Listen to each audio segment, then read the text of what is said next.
or necromancy above all, knowing what not to do, as some mistakes can be fatal. I know at least 2 people who have died practicing or trying to practice necromancy without sufficient knowledge. Friends, today we have a different video where we are going to listen again to a necromancer previously introduced as the Black Wizard. Surely many of you remember who it is. And not only are we going to learn some details, but we are also going to watch some videos and listen to EVPs that were recorded in rituals that he performed in a very special house and also inside a cemetery. I warn you that there is another video on the channel about this person where you can learn a little more in depth about everything he does. Its title is Confessions of a Black Witch. So, if you haven't seen it, or maybe you want to review his story, I'm going to leave the link in a pinned comment. Before we begin, I'm letting you know that he is not interested in making contact with absolutely anyone. And I say this because many of you have written to me asking for his phone number or email. I don't give out anyone's information without their permission, and in this case, he prefers to remain anonymous. So I hope all of you can understand. He simply sends all this to share with the community, apart from his beliefs and practices, understanding perfectly that many people disagree with this. I clarify that it is far from me to recommend that you practice this. The purpose of this video, like many others, is to show you different practices, different beliefs, and different customs. Some good, some not so much. And that are used to interact with the energies that we apparently have around us all the time. There are many videos where they touch on topics of religion, cults, sects, in this case necromancy. A topic that is very delicate, and from my point of view, I would tell you to stay as far away as possible. Although, of course, each one of you is free to do whatever you want.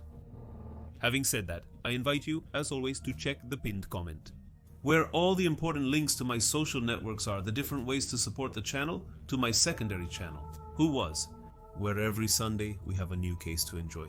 And I also let you know that the channel's garments are already available, and you can request the catalog to the WhatsApp number that is currently on screen. And if you're interested in sending your story, you can do so to this number that is currently appearing on screen. Friends, now we begin with this new paranormal story. Welcome. I want to share part of my experience. I want to clarify that I share part of my experience. I do not share knowledge. I'm not going to explain how to do rituals or witchcraft or work, nor good nor bad. I want to share with the channel a series of experiences that I had and explain along with the audios, photos and videos what happened in those moments. I am a necromancer, or also called a chaos magician, and I have been doing this since I was very young. First out of curiosity and then out of passion. Really, the knowledge that I was acquiring over time pushed me to want to know more, to want to understand how certain things work that for the vast majority are unknown. Sometimes an attempt is made to invoke an entity seeking a physical manifestation. And by saying this, I mean being able to see some concrete and physical evidence that this energy has presented itself in front of me. Many people believe that doing this is simple and that it happens like in the movies, and the truth, I'm sorry to disappoint you, but it's not like that. Most of the time, entities manifest themselves, and when they do, you have to be very attentive to identify some signals, sometimes more marked and others extremely weak. And I tell you that normally this is attempted through smoke and fire, as you will see in the photos we are looking at right now. Well, there is a manifestation, 2 different invocations. In both cases, they are demonic invocations. They are 2 demons that I am not going to mention. They are 2 different demons. There is an invocation where it manifests through fire. The fire goes crazy, the flame. Basically, the titles are manifestations called Manif, which stand for Manif in flame 1, 2, and 3. Is that from the same invocation?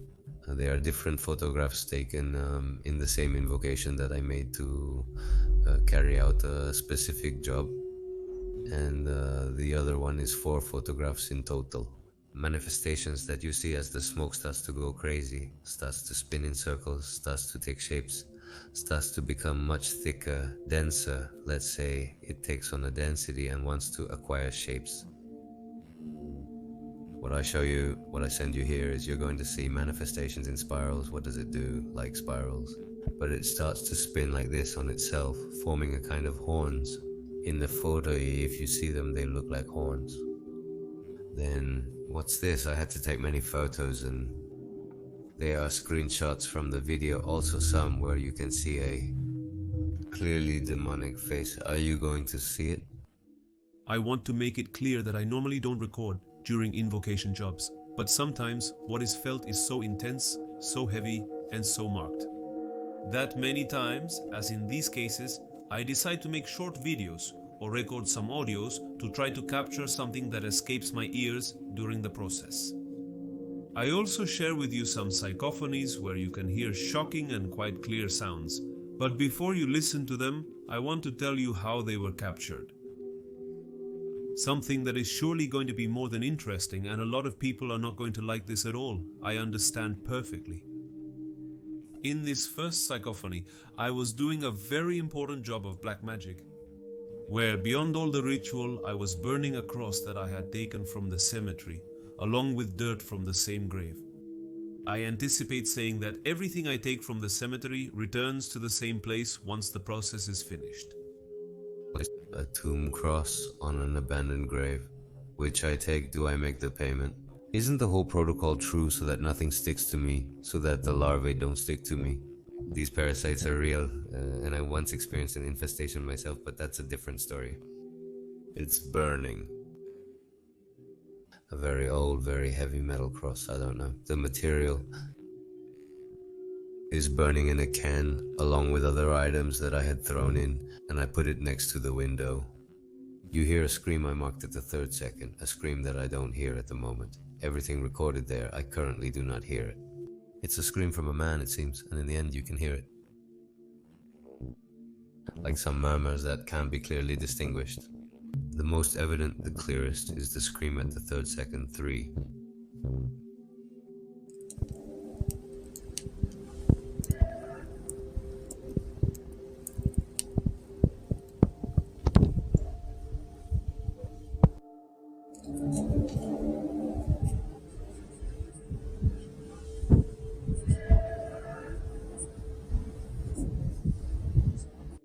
There's another very interesting electronic voice phenomena that I recorded inside a house, where not only is it known that there is very marked paranormal activity, but a chilling event occurred in the year 2015. A married couple lived in this house. Apparently they were 2 people with mental problems. The man particularly suffered from schizophrenia. This was later reported by the press.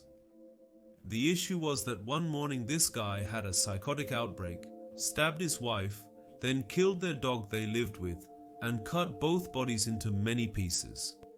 Up until the moment I'm sending you this audio, the house remains abandoned. And with good reason, many neighbors know that inside it's a horror movie. You can hear things that are possibly subject to the energies that coexist there inside, completely infesting this place. And no one, at least in their right mind, would go to live in this place. To get to know a little and put in context, this electronic voice phenomena one dawn sit at the entrance at the front door, which obviously is all locked up and everything. You can open a window and you can look inside. I tell you, you can smell it, and what comes out of the darkness, it's impressive. Well, when I perceived it all at once. And I wouldn't want to. Sometimes I wouldn't want to smell, hear, and feel all this that is felt. And I start recording. And you can clearly hear the voice of a guy, no matter that there. No, it was the woman who was murdered by this guy, not a guy. He then, I think, went and turned himself into the police alone. Obviously, he is still in jail now. You hear what I'm not going to tell you in every electronic voice phenomena, and I'll leave that to you. So you can ask your followers what they hear. Because I hear one thing, but when you tell them that I hear such a thing, are you conditioning them to hear the same thing? I think I heard something specific, but I'm not entirely sure. It's a clear voice, it's a Class A psychophony, it's a Class A electronic voice phenomenon. It means it's very clear.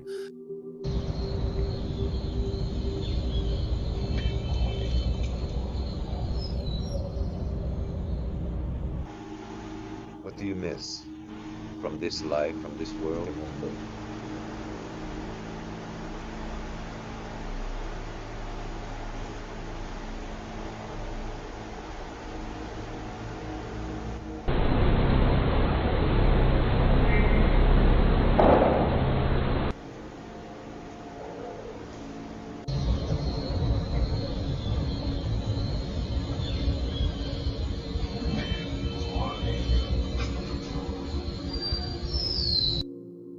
I would like everyone to try to decipher what is being heard. It would be very interesting for me and also for you to know the different points of view. And I make it clear that the audios were not edited. In this last psychophony, I show you something that I recorded inside a cemetery. I had gone precisely to look for materials, dirt basically. And you can hear something extremely clear that shows once again that these entities are present beyond seeing or feeling them. If anyone wants to talk, they can leave a message by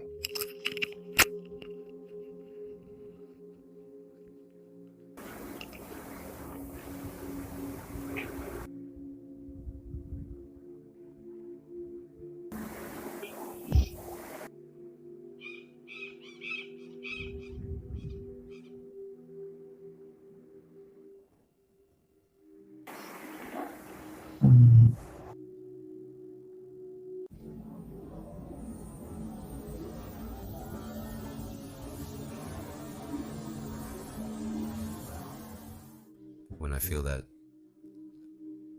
the atmosphere gets, I won't say it because it's not the right word. Wherever I am passing, whether it's a corridor next to a niche, etc. Can you feel it? I feel it very much on my skin, especially how does the buzzing change. I feel a lot of buzzing too, so there, like a pressure in the head and a buzzing. I feel that there is an energetic change in the energy of the deceased in the cemetery when they manifest during the day, which is rarer. I recorded this during the day. Activity in the cemetery is rare during the day because in the real cemetery paranormal events mostly happen at night. Daytime occurrences are more exceptional. Friends, to conclude, I leave you with some snippets with different audios, where this person explains different points of view on some issues. Obviously, all of you are invited to debate about this. It doesn't matter if you agree or not. I ask that you do this with the utmost respect. Thus, everyone has the possibility and freedom to express their point of view. I leave you then with the audios. Next, I say goodbye. See you in a few days with more stories, and as always, I send a big hug to everyone. At no time, neither the day before nor today, I wanted to be clear in my last experience. I do not incite anyone to do the practices, to carry out the practices that I do, nor do I advise or discourage them, neither do I. The only thing I can say is to be prudent, to be discreet, respect for any type of entity, that everything that is invoked must be dismissed. Do not make invocations. Blindly do not play the cup, that this is a blind invocation. It is to call anything, really anything can be invoked, and generally it is not dismissed appropriately, or as it should be. So, well, there are all the problems and all the tale that this brings to be the cup game. I also, from the experience of being a fool and immature, did it. And it didn't go well for me at all. A group of cousins of both genders. You have to be responsible, as I say, and above all have knowledge. The knowledge, that's why study, and some people don't agree, but without study and without knowledge. Getting into such dark, dense, and really dangerous worlds like necromancy is at least a bit suicidal or quiet, or with black magic or others. Do it. If you don't know what you're doing, or don't do it, if you can't really control the dangers, or if things get out of hand. One has to know what one has to do and what one can do. The most common thing to record is not voices, but whispers and sighs. They greet you, saying hello. That's the most common thing. They say hello to you. Guys, people. Voices that can be interpreted as adults, older people, men, women, and children. Sometimes you hear voices, children's voices are also recorded, but well, I don't like to get involved in that. It touches my most sensitive fiber, so to speak, the issue of the children, the grave, the niche sector of the children is tough. It's tough to start feeling and seeing. I understand. I assume it. It's all personal title. It deeply affects me. At times I cry because of what I witness and experience. It's not that I can't see luckily the spirits, these of the children, but it's felt a lot. I'm more in the skin, let's say, and sometimes at an auditory level, of course. The suffering, the pain. Perhaps not so much of the children, but of the people who have gone to say goodbye to them there. That, believe me, that stays in the place and very strong. I don't do mediumship work, but I do make contact with the deceased. But it's not my strong suit, I'm not that interested in it. I do more pure and hard necromancy, sorcery, let's say, witchcraft. Necromancy with the dead is my strong suit at this moment.